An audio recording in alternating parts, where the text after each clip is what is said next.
Bewildered, the king paused in shock, trying to comprehend the news he had just received. What's going on? Not fully awake enough to be aware of the impending danger, he yawned, stretching one arm above him while scratching his head with the other. Sire, there has been a mutiny. Lord Rodolfo has seized the throne and claimed it for his own. There is no time to waste. We must get you to safety. Still dressed in his sleeping gown, King Thaddeus put on the loafers that the other guard had handed to him, and he rose to follow them away from the perils that had overcome his home. I am ready. Lead the way, he spoke, as his voice was still a little bit groggy. The guards led King Thaddeus down a hall, moving as silently as they possibly could, until they reached a dead end with nothing but a golden statue of a knight on a horse.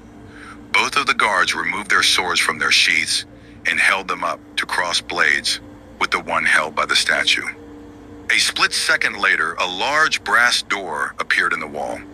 It was as if it had manifested out of thin air, like a magic spell had been placed upon it.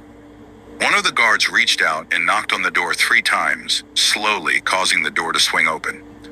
The guards led the king through the door into a dimly lit tunnel.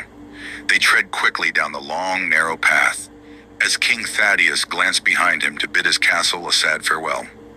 The tunnel was cold and damp, with a musky aroma that smelled like dirt and decay. They did their best to cover their mouths and noses, as to prevent them from inhaling any of the stench and lingering bacteria.